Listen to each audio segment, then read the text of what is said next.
Assalamualaikum warahmatullahi wabarakatuh. Saya Zulfia Rizkima, guru di SD Negeri 2 Guntung Paikat, Banjarbaru, Provinsi Kalimantan Selatan. Pada video kali ini, saya menceritakan proses menjalankan rencana aksi nyata yang berjudul Nilai dan Peran Guru Penggerak. Selamat menyaksikan.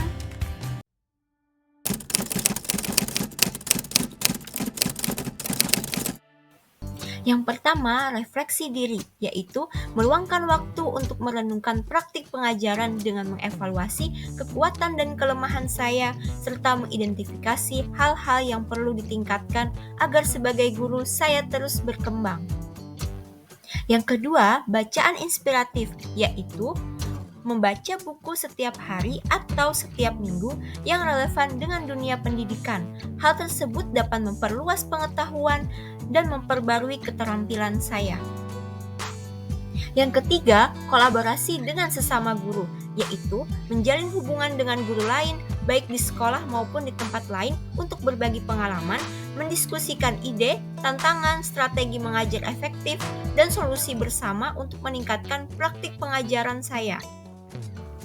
Yang keempat, penerapan teknologi, yaitu memanfaatkan teknologi dalam proses pengajaran agar dapat meningkatkan kualitas pembelajaran dan interaksi dengan peserta didik serta sesuai dengan tuntutan zaman.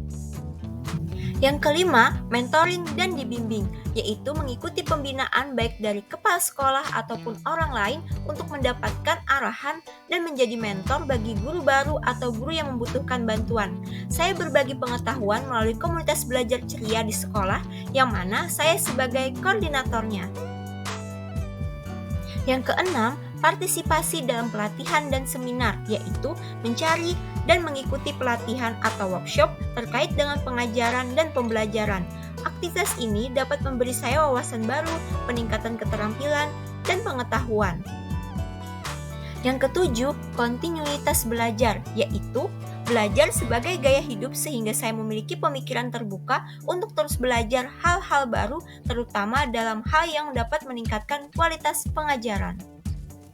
Yang kedelapan, berinteraksi dengan orang tua dan peserta didik, yaitu membangun hubungan yang baik dengan peserta didik dan orang tua mereka melalui komunikasi yang terbuka dan kolaboratif seperti mengadakan pertemuan atau rapat yang terjadwal dengan orang tua peserta didik dengan tujuan penyampaian perkembangan peserta didik atau kegiatan pembelajaran. Yang kesembilan, penerapan metode pembelajaran aktif, yaitu menerapkan pembelajaran yang mendorong partisipasi aktif peserta didik, seperti diskusi kelompok, proyek kolaborasi, atau pembelajaran berbasis masalah. Yang kesepuluh, evaluasi terus-menerus, yaitu melakukan perbaikan dalam metode pengajaran berdasarkan umpan balik dari rekan sejawat, peserta didik, dan orang tua.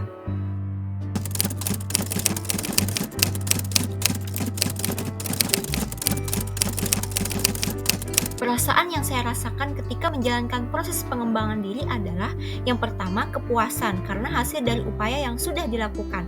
Yang kedua, rasa percaya diri karena pengetahuan dan keterampilan yang didapat lebih baik.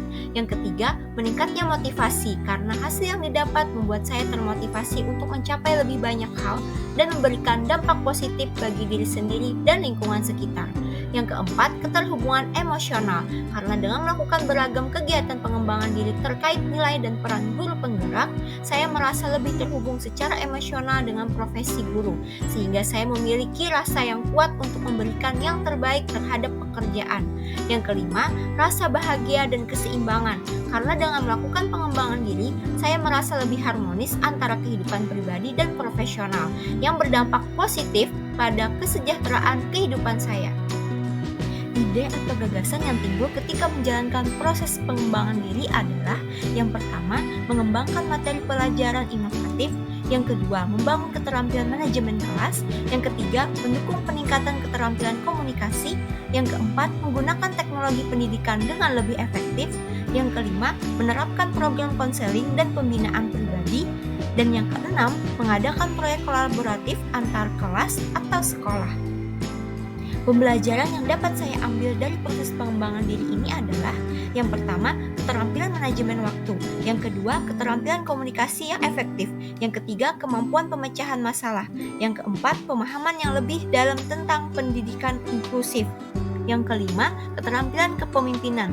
Yang keenam, kreativitas dalam pengajaran dan pembelajaran. Yang ketujuh, kesadaran emosional dan keterampilan pemahaman peserta didik. Yang kedelapan, kemampuan untuk berkembang dan belajar secara terus-menerus.